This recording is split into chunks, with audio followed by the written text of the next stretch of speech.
Saudara-saudari yang dikasihi Tuhan, salam jumpa lagi dalam Inspirasi Rohani edisi hari ini, Jumat 10 Juni 2022, Pekan Biasa ke-10.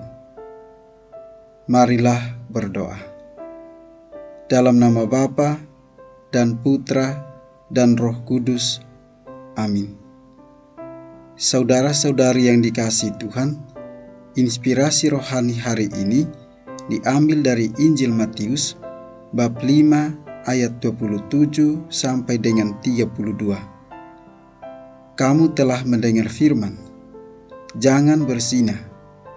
Tetapi aku berkata kepadamu, setiap orang yang memandang perempuan serta menginginkannya sudah berzina dengan dia di dalam hatinya. Maka jika matamu yang kanan menyesatkan engkau, cungkilah dan buanglah itu.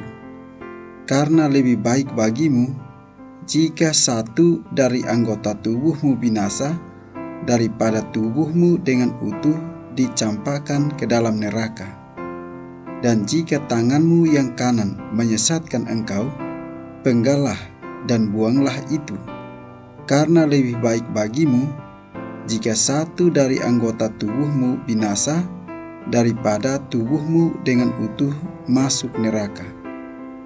Telah difirmankan juga, siapa yang menceraikan istrinya harus memberi surat cerai kepadanya. Tetapi aku berkata kepadamu, setiap orang yang menceraikan istrinya kecuali karena zina, ia menjadikan istrinya berzina. Dan siapa yang kawin dengan perempuan yang diceraikan, ia berbuat zina. Demikianlah sabda Tuhan. Saudara-saudari yang dikasihi Tuhan, pepatah mengatakan, semut di seberang laut tampak, sedangkan gajah di kelopak mata tidak tampak. Dengan mudahnya kita mengecam kejahatan orang-orang di sekitar kita. Sementara itu, betapa sulitnya kita bercermin tentang diri kita sendiri, yakni melihat cacat celah yang ada di dalam diri kita, di dalam hati kita, dan di dalam jiwa kita. Pada dasawarsa terakhir ini, betapa sangat mudah dan beraninya kita menyalahkan orang lain, tidak terkecuali pemerintah kita. Saudara-saudari yang dikasihi Tuhan, bukan saatnya lagi untuk sekedar berdebat mengenai sikap taubat yang benar atau mencari siapa yang salah dan benar, namun harus mulai bertindak menuju kepada yang baik dan benar. Sikap dasar yang Tuhan tunjukkan kepada kita bisa kita landaskan pada firman Tuhan. Aku datang bukan untuk memanggil orang benar, tetapi orang berdosa supaya bertobat. Dipanggil untuk bertobat menjadi landasan hidup kita, sebagaimana ditulis oleh Santo Matius dalam Injilnya hari ini.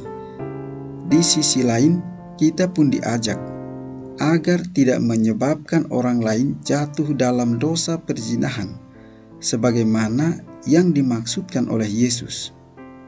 Untuk itu, kita perlu menjaga diri kita sebagai bait Roh Kudus. Kita diajak menghargai tubuh kita sebagai sesuatu yang kudus dan suci. Seluruh ekspresi diri kita hendaknya tidak memancing orang untuk jatuh dalam perzinahan. Perkembangan mode yang semakin cepat dan maju hendaknya tidak melunturkan niat kita untuk senantiasa berpenampilan sopan dan wajar di depan umum.